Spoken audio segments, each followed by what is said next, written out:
Un 2 1 2. Oh merde, ça tourne. Salut Julien. Et oui, ça tourne. Salut Samir. Salut à toi qui nous écoutes et bienvenue dans cet épisode de podcast La Systémique du Bonheur. Aujourd'hui, on te parle d'un nouveau sujet. Samir, de quoi parle-t-on? Alors aujourd'hui, on va te parler de ton cerveau et de sa magnifique capacité à te mentir. Alors si je devais juste donner une citation pour introduire, c'est que le cerveau, s'il devait dire quelque chose, il dirait: «Même quand je te mens, je dis la vérité et même quand je dis la vérité, je te mens». Punaise. Samir, t'es en train de me dire que mon cerveau, il me fait de la merde? Oui, totalement Homer, le cerveau te fait de la merde. Alors effectivement, on va te parler de ce sujet-là aujourd'hui parce qu'il est quand même important. Et en fait, on va d'abord mettre les choses au clair. Le cerveau va effectivement avoir tendance à nous mentir, si c'est pas constamment nous mentir, pour être exact.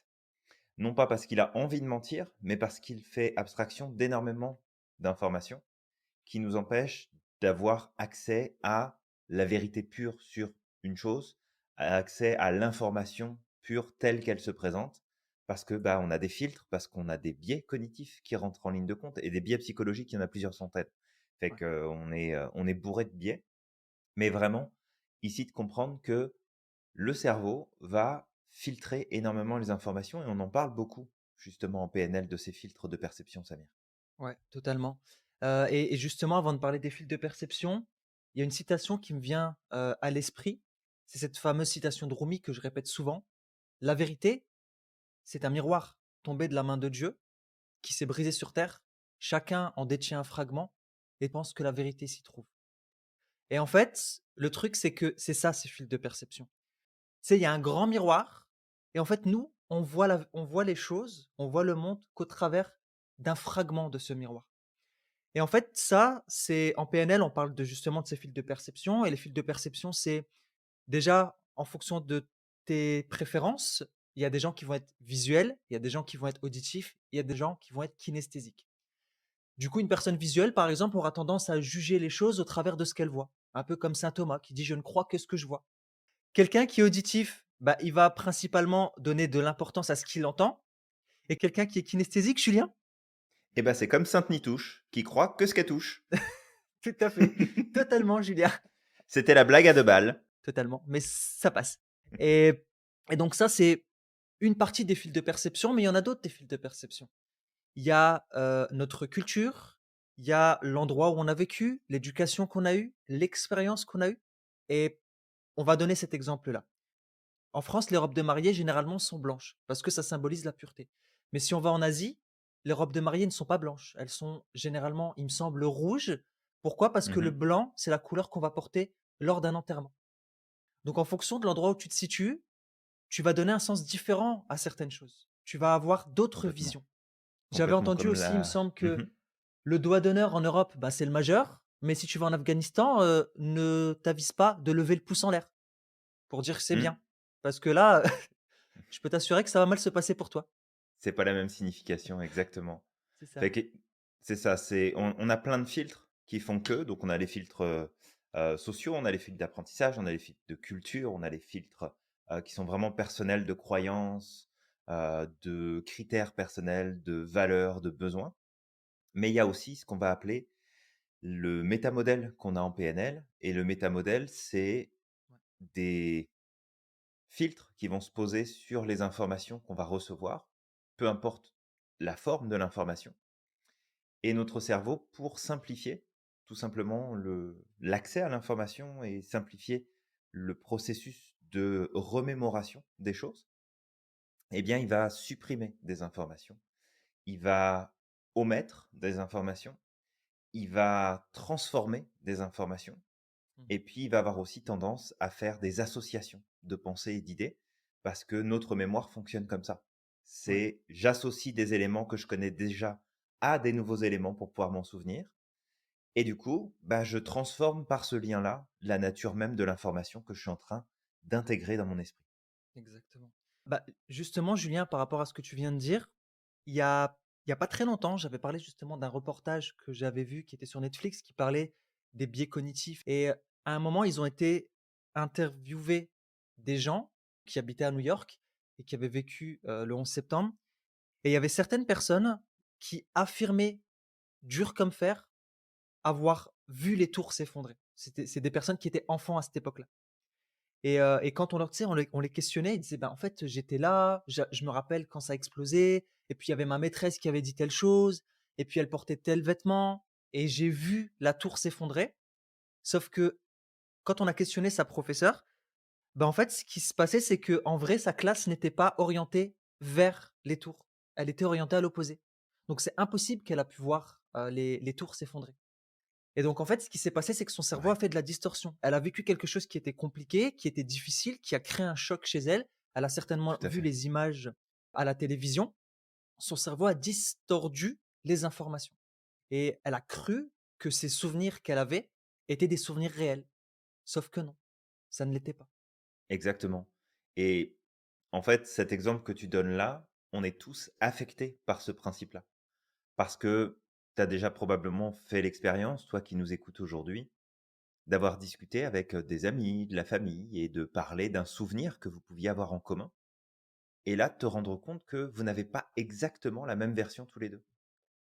Que toi, tu penses quelque chose, avoir vu, vécu, entendu quelque chose et que l'autre ait vécu, entendu et fait quelque chose de différent qui ne rentre pas dans ton esprit, en tout cas dans la carte que tu te fais de l'événement et ça, c'est vraiment prendre en compte que tu peux potentiellement avoir raison, mais tu peux aussi potentiellement te tromper.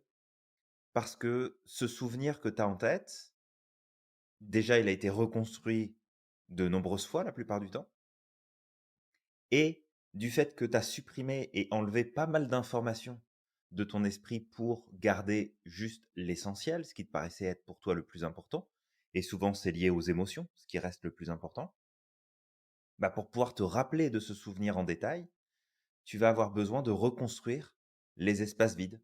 Tu vas devoir reconnecter certaines informations entre elles, et là tu vas te servir de ce que tu sais aujourd'hui, de tout ce que tu as appris jusqu'à maintenant. Donc tes souvenirs, par nature, sont tout sauf justes. Et plus le temps va passer, plus tu vas te le remémorer plusieurs fois, plus tu auras vécu des expériences similaires, voire même différentes, qui vont venir compléter les espaces manquants, plus ton souvenir va se transformer et, à partir de là, ne sera plus cette vérité. Ouais, exact. Ouais, les souvenirs changent des fois 10 ans, 20 ans plus tard, alors que tu avais eu une difficulté ou une mésentente. Bah, 10 ans Mmh. plus tard, tu vas reconstruire l'information avec les expériences de vie que tu as, avec ta maturité qui va s'améliorer, etc. Et finalement, bah, peut-être que ce qui a été grave il y a 10 ou 20 ans ne l'est plus aujourd'hui. Et ça me rappelle une histoire aussi. Et c'est quelque chose que ce principe dont on est en train de parler, je m'en suis rendu compte un jour.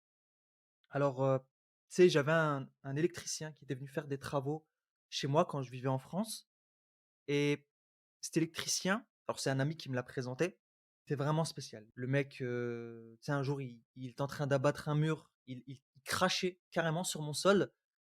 Il avait des comportements très bizarres. Il est reparti avec des affaires qu'il y avait chez moi, tu sais, dans mon grenier. Il me disait: «Ben, ouais, mais de toute manière, il y a personne qui les utilise, mais tu touches pas, c'est mes affaires». Bah Donc oui, il y a eu plein de il choses s'est comme fait ça. plaisir le mec. Il était Mmh. vraiment spécial. Tu sais, en plus, j'étais dans ma période de burn-out, ça allait pas, j'étais vraiment fatigué, c'était le truc qu'il fallait pas m'ajouter et au bout d'un moment, en fait, il voulait venir faire les travaux et j'ai arrêté de lui répondre, je l'ai laissé comme ça. Il avait laissé son escabeau chez moi et heu et en fait, je lui répondais plus parce que vraiment il m'a manqué de respect, c'était pas possible et j'ai dit: «Écoute, j'ai plus envie de le voir là. Je lui donnerai pas son escabeau tout de suite, il patientera» et en fait, je l'ai fait patienter, je répondais pas à ses appels et à ce moment-là, je lui ai rendu son escabeau et en fait, je me suis rendu compte que le mec, il avait pas du tout la même vision que moi.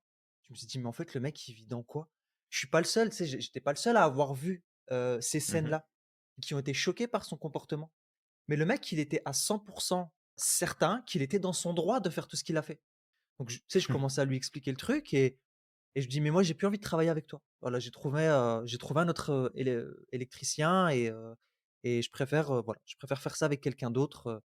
Et du coup, en fait, j'étais en train de discuter avec lui et le mec, il me fait: «Non, tu me laisses finir mon travail». Je lui dis: «Mais écoute, je t'ai payé, mais je veux plus travailler avec toi. Ton dû, je te l'ai donné, mais là, aujourd'hui, je préfère bosser avec quelqu'un d'autre».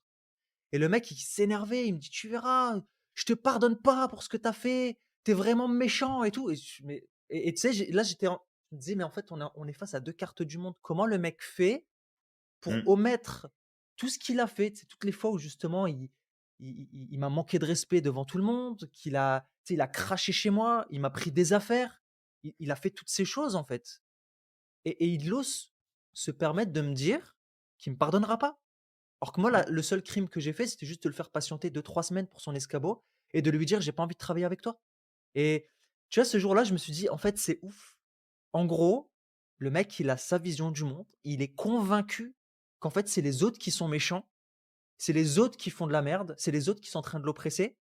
Alors que, ben, moi et les personnes qui étaient autour de moi, qui ont assisté justement à toutes ces scènes-là, ben, on a vu qu'il y avait quelque chose qui allait pas. Et là, il y avait un choc de cartes du monde.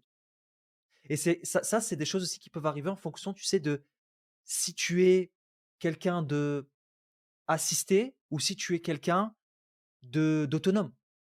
Si tu es assisté et que tu penses, par exemple, quand je dis assisté, je vais parler de ce fameux principe de victime, où tu penses que de toute manière, tout ce qui t'arrive dans la vie, c'est de la faute des autres, ben en fait, ton cerveau, il va ajuster les informations pour que ça colle dans ta carte du monde, Ouais. pour te prouver par A plus B que c'est de la faute des autres et que toi, en fait, tout va bien et tout se passe bien, que tu es parfait, mais c'est les autres, c'est de la faute des autres si ta vie ne se passe pas bien.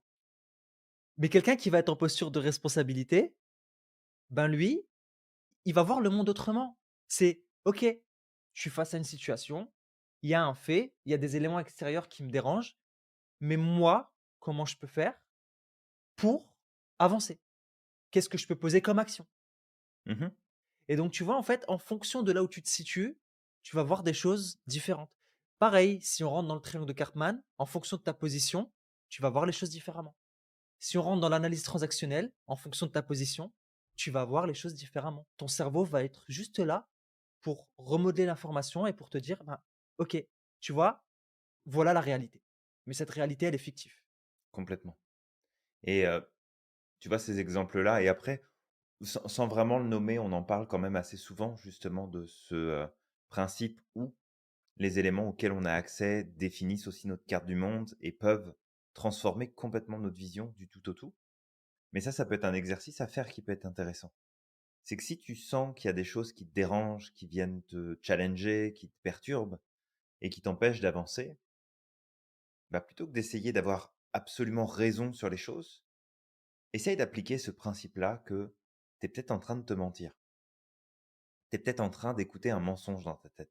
Tu es peut-être en train de croire quelque chose qui n'est pas vrai et que cette vérité que tu choisis, parce que de toute façon, que tu penses que ce soit vrai ou pas, tu auras Ouais, l'expérience de qui va aller toi-même. avec.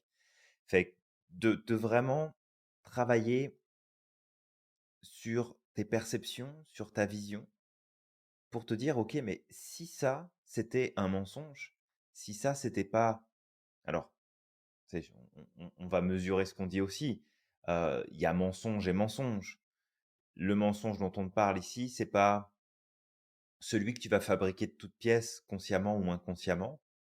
C'est plus comment est-ce que tu vas créer une distorsion Mmh. sur la réalité objective pour que ça colle avec ton système. Et quand on dit ton système, ça marche aussi pour moi, ça marche aussi pour Samir, ça marche pour n'importe qui. Donc c'est vraiment de voir que nos perceptions et notre rapport à l'information externe ou interne, le rapport à notre mémoire, ce sont pas nécessairement des éléments qui sont fiables à 100% Mmh. et qu'il faut avoir autant que possible, du coup, accès à ce qu'on appelle la capacité d'apprentissage, hein. C'est ce qu'on appelle le niveau d'enseignabilité. Ouais. Ça, c'est un niveau qui est, qu'on observe beaucoup et auquel on prête attention, en accompagnement, justement des personnes en coaching. Parce que, bah, si jamais tu viens avec tout ton savoir, toute ta connaissance, toutes tes certitudes, en disant: «Bah, moi je sais, puis j'ai déjà vécu, puis j'ai déjà vu, j'ai déjà eu, je sais ce qui marche, je sais ce qui marche pas, je sais ce qui fonctionne pas». Bon, bah, d'accord, bah, du coup, pourquoi tu es là? C'est que on peut pas faire grand chose avec, justement une vision où on est complètement figé et coincé dans notre perception des choses. Si jamais on reste coincé dans ça, bah, OK, c'est ta vérité, puis tu restes avec cette vérité-là, mais sache que, dans une certaine mesure, cette vérité, elle est fausse et Ouais. que le jour où tu seras coincé à cause de cette vérité-là, bah, ce sera le moment de te dire: «Mmh, je suis peut-être en train de me tromper, en fait». c'est peut-être pas la vérité. exact. Bah, d'ailleurs, pour reprendre l'image que j'avais donnée tout à l'heure du miroir, en fait, la meilleure manière, justement, d'augmenter son enseignabilité, c'est de regarder dans le fragment de miroir de ton voisin. C'est d'écouter la personne avec qui tu parles, en te Mmh. mettant à sa place, en essayant de te mettre, tu sais, de son point de vue, en la questionnant. OK, quand tu dis ça, OK. Exact. Remettre en question sa carte du monde. Est-ce que réellement j'ai la vérité? Et ça, j'ai eu cette discussion il y a pas très longtemps. C'était, tu sais, avec ce qui se passe en Ukraine, où il y avait quelqu'un, tu sais, qui avait mis une vidéo sur son profil.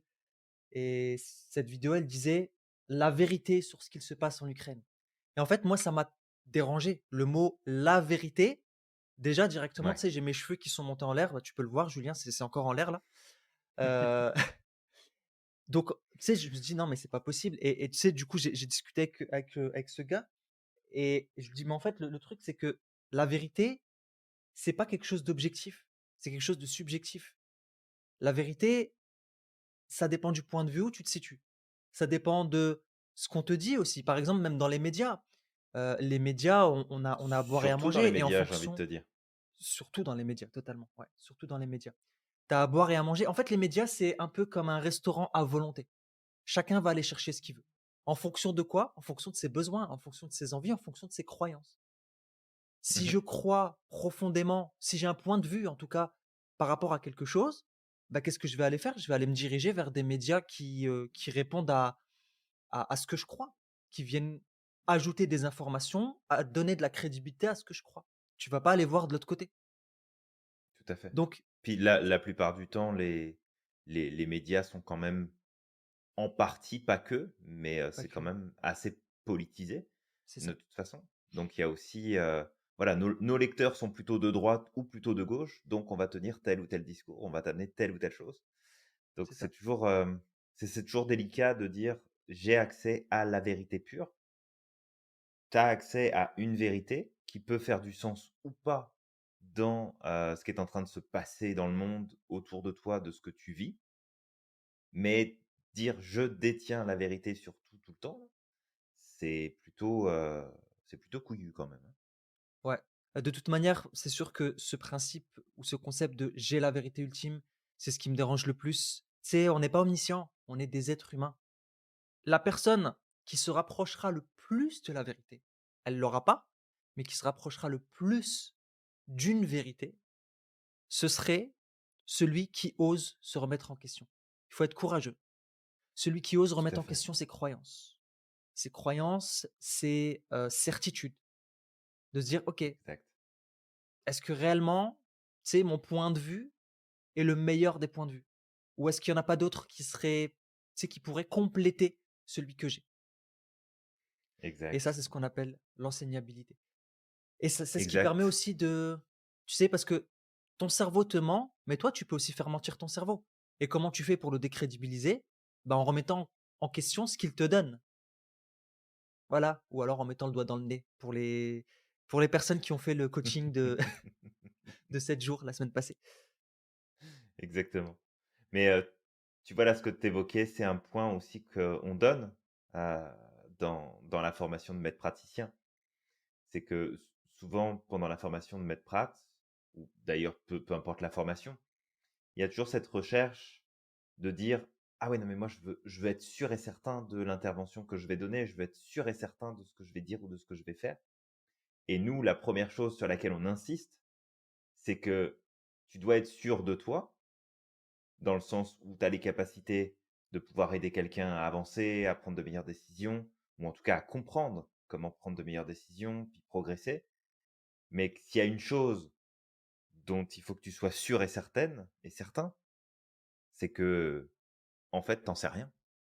Mmh, C'est que quand tu vas accompagner quelqu'un, même si tu penses avoir compris le mode de fonctionnement de ton client ou de ta cliente, même si tu penses savoir quel est l'outil qui va aider ton client ou ta cliente à progresser, tu dois à la fois faire preuve de certitude pour avancer dans les meilleures dispositions possibles, mais aussi d'accepter l'idée en amont que ça se trouve, tu es complètement en train de te planter.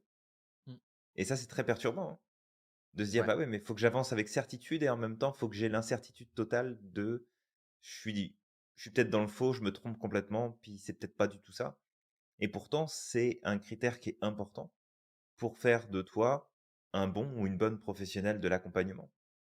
C'est justement aussi de sortir de tes propres certitudes, peu importe tout ce que les signaux autour peuvent te dire, parce que la seule chose qu'il va falloir valider, c'est est-ce que le client ou la cliente a réussi à atteindre ses objectifs, à progresser, à se sentir mieux? Si oui, bah dans ce cas-là, c'est qu'on était proche de la vérité, mais on ne l'a pas atteinte complètement.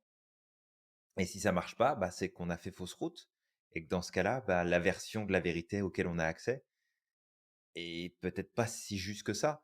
Et d'ailleurs, c'est pour ça aussi que je fais souvent, je mets souvent cette barrière et ce frein sur le processus, par exemple, de la psychanalyse, Mmh. parce qu'on est beaucoup sur de la remémoration et de l'analyse de ce qui a pu se passer, en lien avec ce qu'on est en train de vivre maintenant, puis de revenir en arrière, puis c'est de comprendre le pourquoi, du comment, du parce que. Et tu essaies de trouver des réponses en te basant sur tes propres souvenirs, puis c'est correct parce que c'est ton expérience, mais du coup, c'est biaisé. Parce que qui te dit que ce souvenir-là est réellement ce que tu as vécu à ce moment-là? Qui te dit et te confirme à coup sûr que, bah, c'était la vérité et que c'est bien ça qui s'est produit, qui s'est passé? Et peut-être même que probablement tu as déjà dû t'en rendre compte. Tu es à un repas de famille, tu discutes avec tes parents, tes grands-parents, puis là, il y a un souvenir qui est ramené sur la table. Toi, enfant, tu te souviens d'une situation, d'un événement, de quelque chose qui s'est produit. Puis quand tu écoutes tes parents, tes grands-parents, tes oncles et tantes, tes frères et sœurs, c'est comme toute une histoire différente qui voit le jour. Et là, c'est comme, ben non, moi, c'est pas ce que je me souviens, c'est pas ce qui s'est passé. Fait que de toujours faire attention à les perceptions que tu as maintenant, qui sont biaisées de plein de manières différentes, et aussi, et peut-être même surtout, tes souvenirs. Mmh. Et d'ailleurs, il y a, et après je te laisse Samir prendre la suite, mais il y a un point qu'on donne beaucoup dans la formation de Maître Pratt aussi, c'est qu'il faut jamais faire confiance à nos clients et à nos clientes. Et cette confiance-là, on ne doit pas l'accorder sur quoi, du coup, Samir? Parce que dire ça, tu sais, bah bon, tu fais pas confiance à tes clients, mais comment tu fais pour travailler? Pourquoi on ne doit pas leur faire confiance? Bien sûr, on fait confiance en leurs ressources, on fait confiance, tu sais, en pas mal de Complètement. choses, mais par contre, c'est sur justement la manière dont ils vont nous apporter les choses ou alors les causes. Parce que des fois, tu sais, ils pensent savoir réellement ce qui s'est passé. Il y a pas très longtemps, j'ai eu ce souci avec, quelqu'un qui me disait: «Mais je veux me faire accompagner, mais j'ai pas envie de me faire accompagner sur, 8 séances parce que je sais très bien quel est mon problème». Et tu sais, après 10 questionnements, elle s'est vite rendue compte qu'en fait, son problème était beaucoup plus profond et que tu sais, il y avait beaucoup plus d'aspects à prendre en compte. Et Mmh. c'est sur ça, en fait, qu'on va faire attention. C'est sur tous les éléments qu'ils vont nous donner. Il faut savoir que tout ce que nous dit notre client, c'est principalement du bruit. Et nous, ce qu'on va essayer de faire, c'est aller chercher ce qui se cache derrière le bruit. Ça, c'est Tout à notre, fait. notre rôle en tant qu'accompagnant. Et tout à l'heure, quand tu parlais, j'avais une image qui me venait en tête dans le sens où quand tu disais que il fallait faire attention à ses certitudes quand on est avec nos Mmh. clients. En fait, le rôle d'accompagnant, c'est un peu comme un joueur d'échecs, en fait. C'est un peu comme si tu jouais aux échecs. Tu n'es jamais certain de rien du tout. Tu poses, tu avances tes pions, mais tu remets toujours en question les choses. Tu recalcules toujours.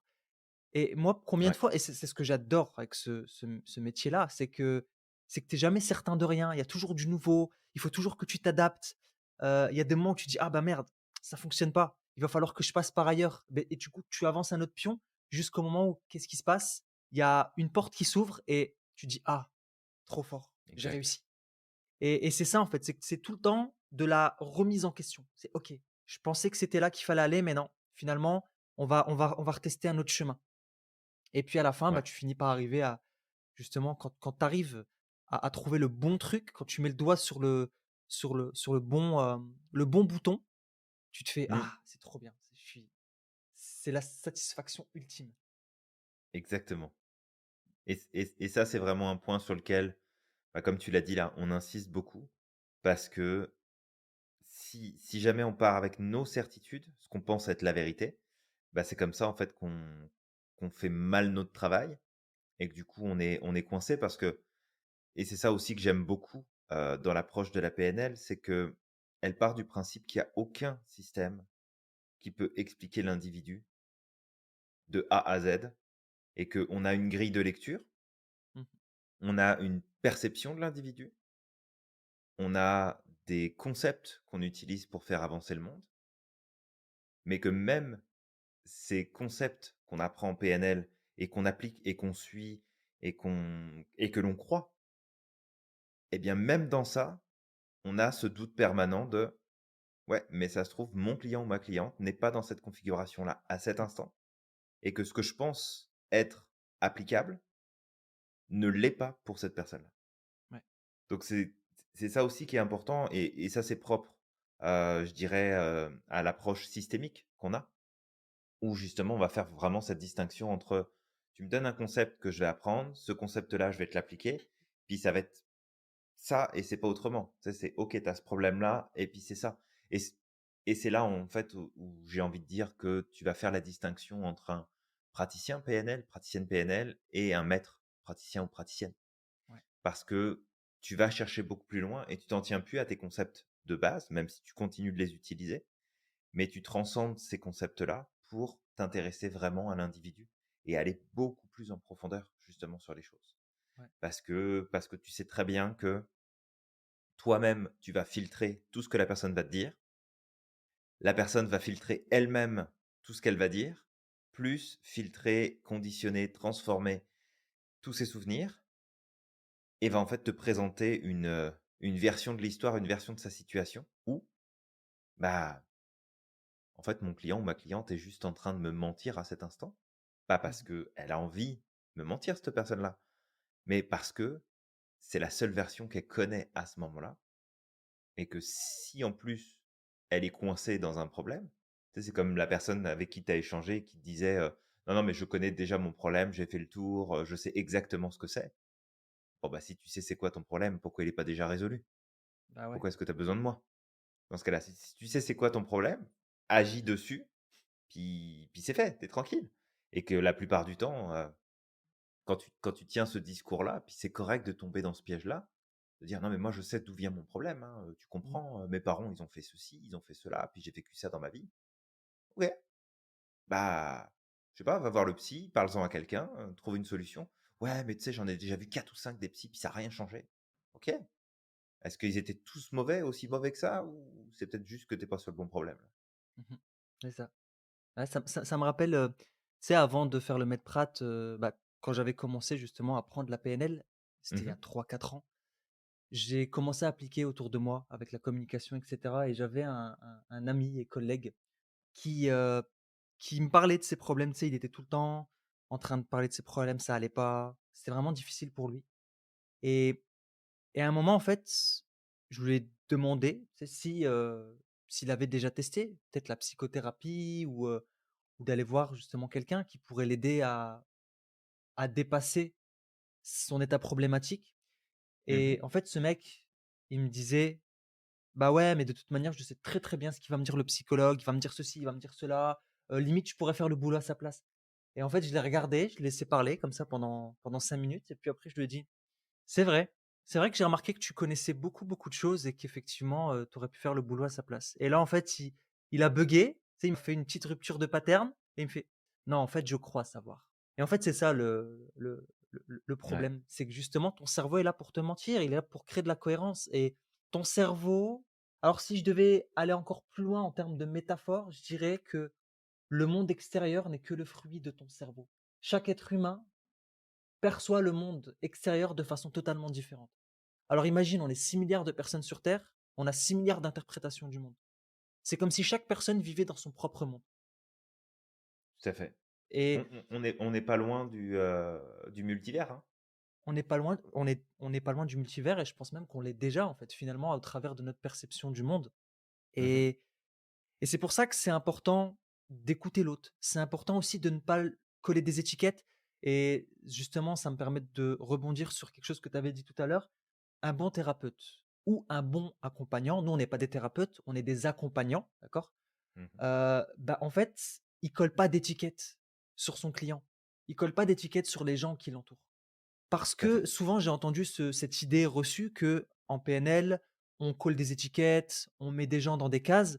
C'est pas vrai. Un bon accompagnant qui pratique bien la PNL, ben, on a une grille de lecture. C'est vrai, on a une grille de lecture parce que ils ont modélisé en fait quand la PNL justement a été mis en place, il y a eu de la modélisation de choses qui reviennent très souvent, mais on Ouais. doit apprendre, en tout cas un bon accompagnant, il doit apprendre à lire au-delà de la grille. Je regarde dans la grille, OK, il y a ça, il y a ça, il y Complètement. a ça, il y a ça, mais tu dois avoir cette présence d'esprit d'aller au-delà. Parce que les êtres humains, tu sais, l'être humain est complexe. Ouais et d'ailleurs, tu vois, j'ai envie de donner une piste aussi là-dessus, qui permettra probablement à plein de monde de pouvoir se remettre aussi en question. C'est que, c'est toi qui nous écoutes, peut-être que tu es coach, peut-être que, tu es dans la thérapie, peut-être que tu es dans l'accompagnement individuel, ou de groupe, peu importe.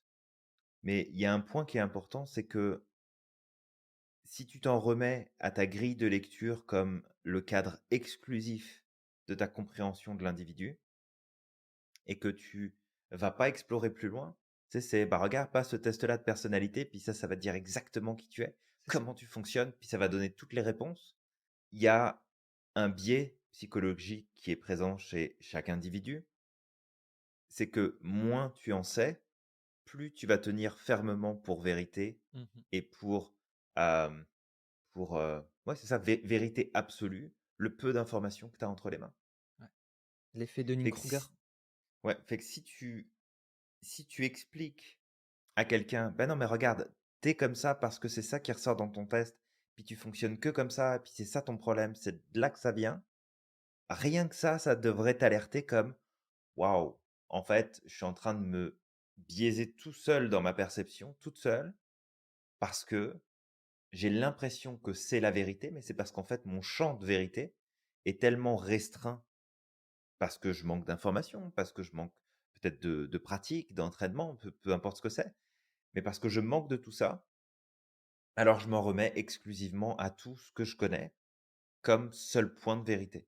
Et s'il y a bien un point commun à tous les vrais experts et expertes, quel que soit le domaine, donc des gens vraiment qui connaissent vraiment très, très bien leur sujet, bah, ils vont tous dire qu'ils savent pas grand-chose. Ouais. Bah, d'ailleurs, ça rejoint une parole de Charles Bukowski que j'aime beaucoup, Mmh. qui dit: «Le grand problème dans le monde, c'est que les personnes intelligentes sont pleines de doutes, alors que les Ouais. personnes stupides sont pleines de certitudes». Bon, si tu as plein de certitudes, voilà, je te laisse Ça deviner, veut pas dire de que tu es quel côté tu stupide. es. Je rigole, je rigole, je plaisante. C'est pour challenger que je dis ça. Mmh, mmh, mmh. Mais c'est ça, c'est faire preuve d'intelligence, c'est pas tout connaître sur tout et avoir des certitudes, à tous les niveaux là, mais c'est plus être capable justement de se remettre en question et de dire: «Bah, tu sais, il y a des informations que j'ai, il y a des choses que je sais là-dessus, mais voilà, est-ce que c'est, la seule information? Est-ce que c'est la vérité? Est-ce que c'est, voilà». Et tu vois, ça me fait penser à ces personnes qui s'intéressent à la zététique. Je ne sais pas si tu en avais déjà Oui, entendu ouais, parler, j'ai Samir? entendu parler, ouais, Et la zététique est très, très importante parce que la zététique permet, dans le cadre de la pensée scientifique, de remettre en question ce qui est estimé comme vérité, comme acquis, comme, juste, pour justement aller chercher plus loin. Donc ça fait partie du processus de la pensée, critique du ouais, scientifique. Mais il y en a beaucoup qui se cachent derrière le principe de zététique pour être simplement dans leur processus de, désaccordage et de donner des avis contraires et d'être en totalement. opposition et de dire: «Oui, mais ça, c'est pas vrai, puis ça, c'est pas la vérité, puis ça ceci, puis ça cela». Et en fait, c'est vraiment de voir que si toi, peut-être qui nous écoutes, ou tu es peut-être, dans cette approche de la zététique et c'est très bien, c'est aussi d'observer ton propre raisonnement. Mmh. Parce que la zététique devrait en soi s'atteler déjà à nous-mêmes, à nos propres perceptions. Parce que si tu affirmes haut et fort que telle ou telle chose, c'est pas vrai ou c'est la vérité, on en reparle peut-être dans 50 ans, quand la science aura avancé sur plein de choses, pour à ce moment-là se dire: «Ah, bah tiens, en fait, c'était pas la vérité. Mmh. J'avais une version, j'avais une vision». Et tu vois, il y a 2 choses qui me viennent en tête. La première, c'est la méditation de pleine conscience, il y a encore quelques années, il y en a plein à qui tu parlais justement de méditation qui disaient: «Ouais, mais non, c'est de la bullshit, c'est juste du développement personnel, c'est pour ceux qui sont un peu branchés, machin et tout». Et c'est un des outils principaux de la psychologie positive aujourd'hui parce que c'est un outil scientifique qui est prouvé. Il y a pas si longtemps en arrière, dans le milieu de la médecine, on considérait que les enfants ne ressentaient pas la douleur jusqu'à un certain âge, Mmh. parce que le système nerveux n'était pas encore assez développé. Donc tu mettais un enfant, l'enfant il venait de venir au monde, puis tu le manipulais, tu le mettais, dans des endroits, tu lui faisais mal justement, où on te répondait à ce moment-là: «Bah non, la vérité c'est que le système nerveux n'est pas encore suffisamment développé, ils ressentent pas la douleur.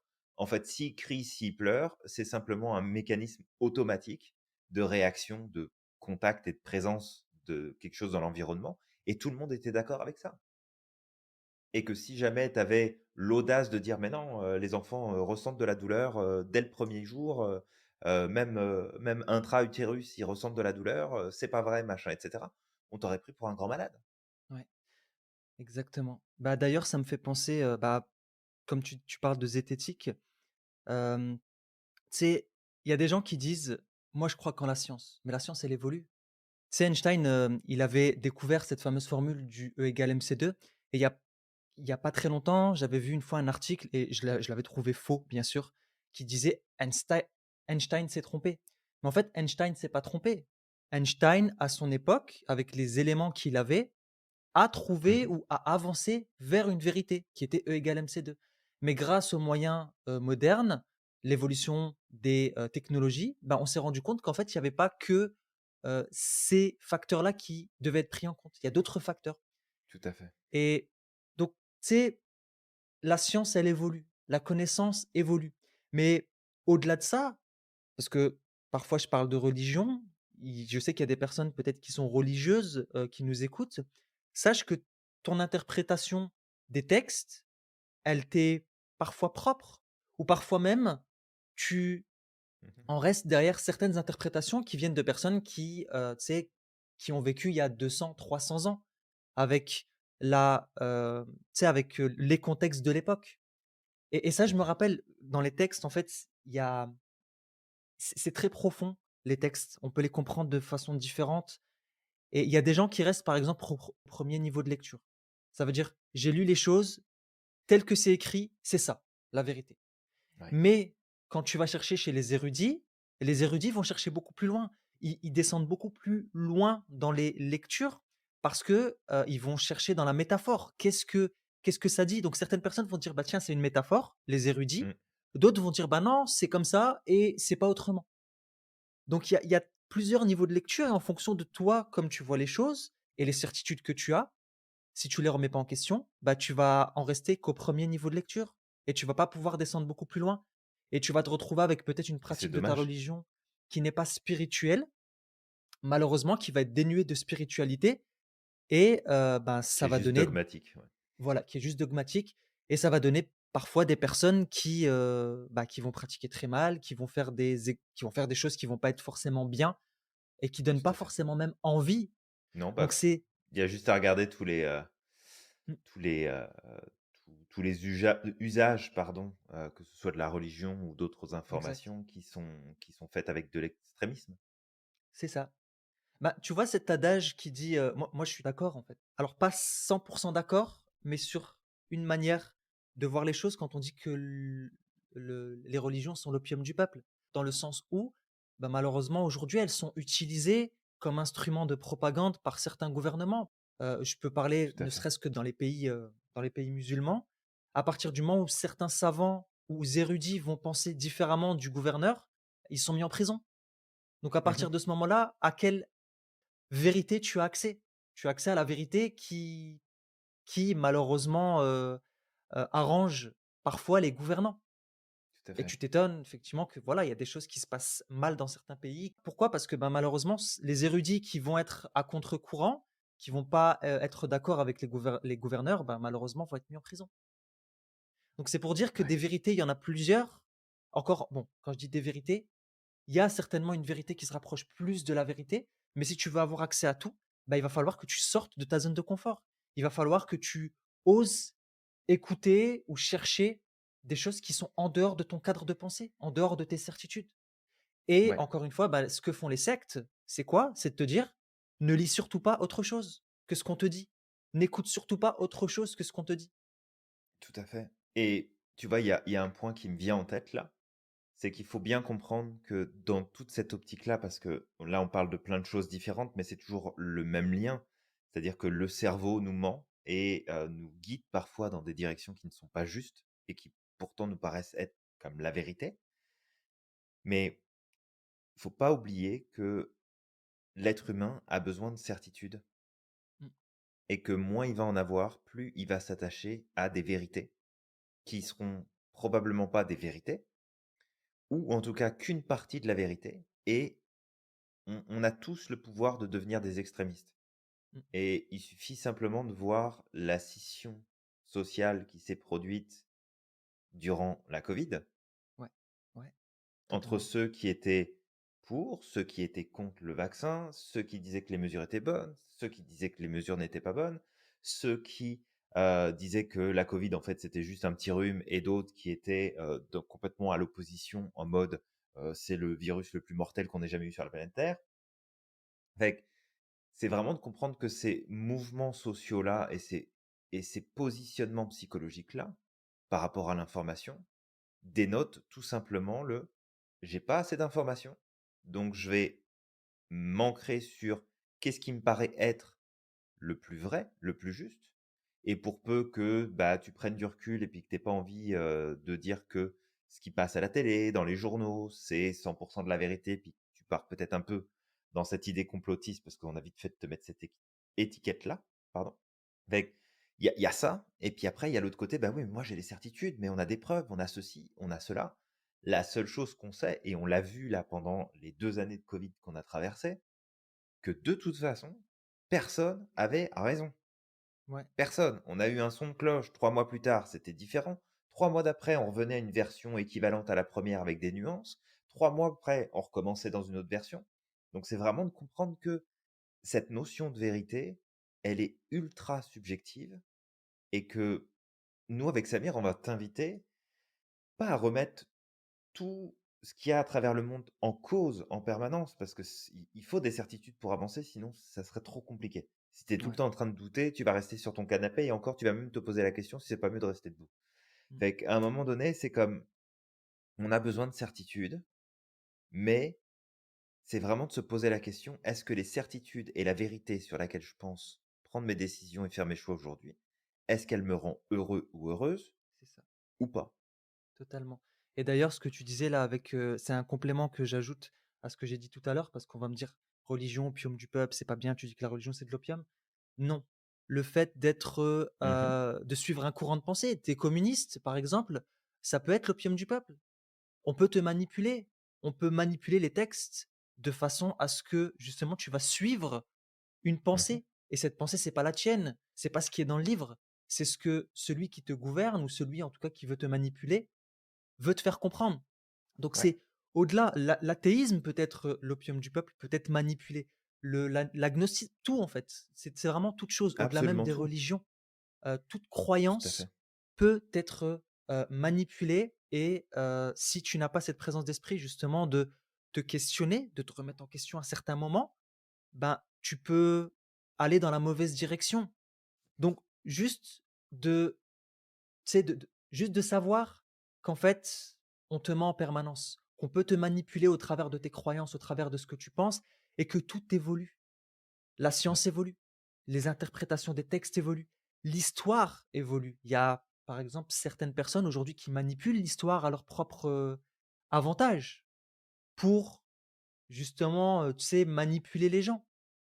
Alors qu'on a des historiens qui travaillent, par exemple, très, très fort, qui vont, tu sais, qui vont faire des recherches, qui passent des heures à essayer, tu sais, de retourner l'histoire dans tous les sens pour savoir ce qui est vrai, ce qui est faux. D'ailleurs, on dit souvent que Mmh. l'histoire est écrite par les vainqueurs. Mais les vrais Ouais, tout historiens, à qu'est-ce qu'ils fait. font? Ils vont chercher des 2 côtés. Ils vont pas chercher que, du côté de ce que ma culture, s'est fait de l'histoire. Ils vont aussi aller chercher du côté des perdants. pour savoir ce qui s'est passé. J'avais lu une fois un livre qui s'appelait, de d'Amin Malouf, qui était hyper intéressant et j'ai appris énormément de choses, qui était «Les croisades vues par les Arabes». Et en fait, Amin Malouf, justement pour faire son travail, il a été voir des 2 côtés. C'est avec des OK. historiens des 2 côtés. Et en fait, ça donnait une perception des croisades de façon totalement différente. Moi, je me rappelle à l'école, quand on me parlait justement des croisades et cetera, on m'a souvent parlé de, tu sais, de malheureusement des Arabes et des musulmans comme étant tu sais, des barbares et cetera. Mais quand tu vois aussi ce qu'ont fait, les croisés à Mmh. Jérusalem, C'est i pas détendre, hein. c'est catastrophique. Ils ont brûlé des femmes et des enfants, ils ont brûlé les villages et tu te dis: «Mais en fait, si tu étais de ce côté-là de Mmh. l'histoire, imagine, tu vois toutes ces barbaries, qu'est-ce que tu penserais?» Donc c'est juste que la vérité est une question de point de vue. Tu auras jamais la vérité ultime, mais tu peux te poser des questions, tu peux trouver ce point central. Julien, c'est toi qui me l'avais dit une fois et je te disais: «Moi, j'aime pas la vision blanc ou noir, la vision binaire, un ou Mmh. zéro. Moi, C'est plus simple, mais oui. c'est plus simple, mais j'aime pas cette vision-là parce que je sais que je vais léser quelqu'un à un moment ou l'autre, surtout si ça implique d'autres personnes. Je vais peut-être Mmh. léser quelqu'un. Donc j'essaie tout le temps d'essayer de trouver ce juste milieu, mais malheureusement, c'est beaucoup plus compliqué. Et toi, tu me disais: «Ben, Ouais. Samir, t'inquiète pas, au fur et à mesure du temps, tu vas apprendre que justement dans ces zones, entre le blanc et le noir, il y a les zones de gris et le gris est très nuancé». Ouais. Tout à fait et en fait, quand tu dis ça et peut-être qu'on pourra terminer là-dessus, parce que je pense qu'on pourrait en parler, Des heures. des heures de tout ça, mais faut pas oublier qu'on est conditionné depuis notre enfance à avoir la réponse juste. Mmh. Ouais, c'est ça, c'est vrai.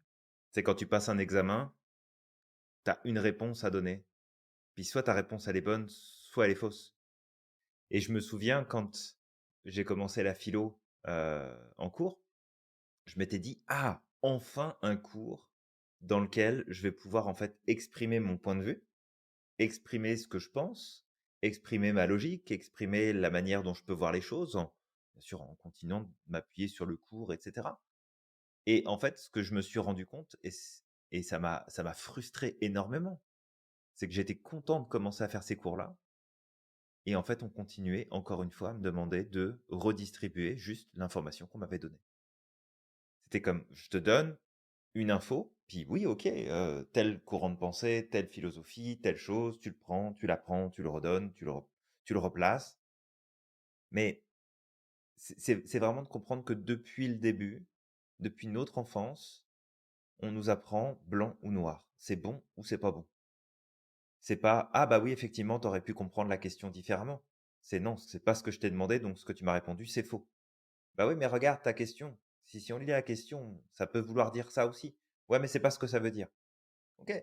Donc il y a comme une programmation déjà, tout petit, toute petite, où on nous a appris à voir les choses dans des extrêmes.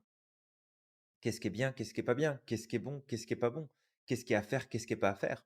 Et du coup, c'est de garder en tout cas, on va t'inviter avec Samir à garder ça à l'esprit, c'est que ce soit notre vérité à nous, donc la mienne, celle de Samir, celle de tes voisins ou la tienne, cette vérité-là, elle n'est pas vraie. D'accord? Le cerveau nous ment en permanence. Donc c'est une quête permanente de dire: «Bah, il y a des choses que je sais, il y a des choses que j'applique et oui, effectivement, c'est ça fonctionne. D'accord, parfait».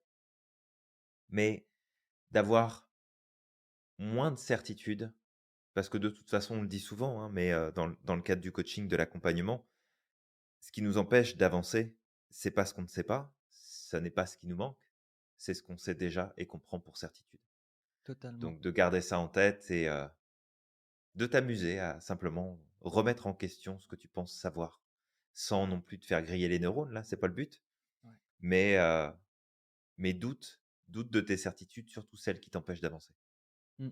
Bah, pour clôturer ce podcast, j'aimerais, partager avec vous, avec toi qui nous écoute, une citation d'un très grand philosophe. Alors c'est très, très profond. 1 + 1 = 1. On parle une ou un quand on est ensemble, c'est l'amour. Mais dans notre monde, à 1 plus 1 égale 2, 2 plus 2 égale 4. Comme ça, on devient selfish. On prend du pognon et on partage pas. Mais si 1 plus 1 égale 1 ou 1 plus 1 égale 11, là, c'est beau. Donc voilà, une petite citation de Jean-Claude Van Damme, Une qui petite résume très bien. Vandame. Je devais la faire celle-là. Très bien placé, très, très bien placé. Donc toi qui nous écoutes, n'hésite pas à liker, partager, commenter ce podcast et surtout, surtout partager parce que ça permet aussi de, tu sais, de transmettre au maximum, ce qu'on vous partage et peut-être, en tout cas je l'espère, aider le monde à aller mieux, apporter des éléments qui peuvent être, aidantes pour les personnes qui nous écoutent. Et puis, je t'invite au maximum à remettre en question tes certitudes, à apprendre à écouter les autres, parce que quand tu as plein de certitudes et que tu es certain que tu as la vérité, ben, peut-être que la personne, elle est en train de te donner des éléments justement pour développer ta pensée et aller un peu plus Tout vers à la fait. vérité. Applique ça dans ton couple, applique ça avec tes enfants, applique ça avec tes employés, applique ça avec tout le monde. Et puis crois au maximum en ton potentiel. On te dit à très vite pour un prochain épisode et d'ici là, n'oublie pas à quel point tu es magique et que tu as le pouvoir de réaliser tout ce que tu souhaites et on te dit à la À la prochaine. prochaine.